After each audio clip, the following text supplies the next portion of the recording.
ஏசாயா அதிகாரம் 47. பாபிலோன் குமாரத்தியாகிய கன்னிகையே, நீ இறங்கி மண்ணிலே உட்காரு.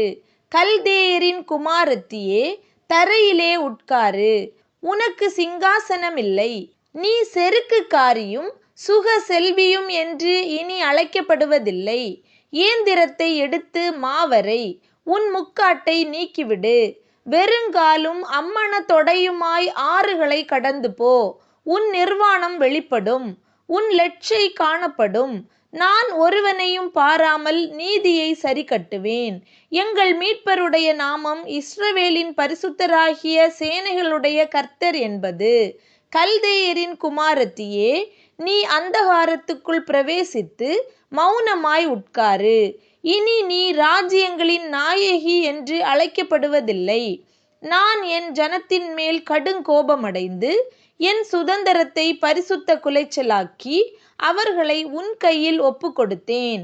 நீ அவர்கள் மேல் இரக்கம் வையாமல் முதிர் வயதுள்ளவர்களின் மேல் உன் நுகத்தை மகாபாரமாக்கி என்றென்றைக்கும் நாயகியாயிருப்பேன் என்று சொல்லி இந்த காரியங்களை இதுவரைக்கும் உன் மனதிலே வையாமலும் அதன் முடிவை நினையாமலும் போனாய்.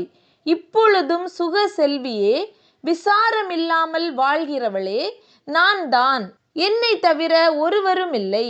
நான் விதவையாவதில்லை, நான் சந்தான சேதத்தை அறிவதில்லை என்று உன் இருதயத்திலே சொல்லுகிறவளே, நான் சொல்லுகிறதை கேள்.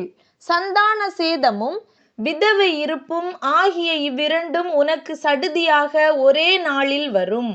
உன் திரளான சூனியங்களின் நிமித்தமும் உன் வெகுவான ஸ்தம்பன வித்தைகளின் நிமித்தமும் அவைகள் பூரணமாய் உன்மேல் வரும்.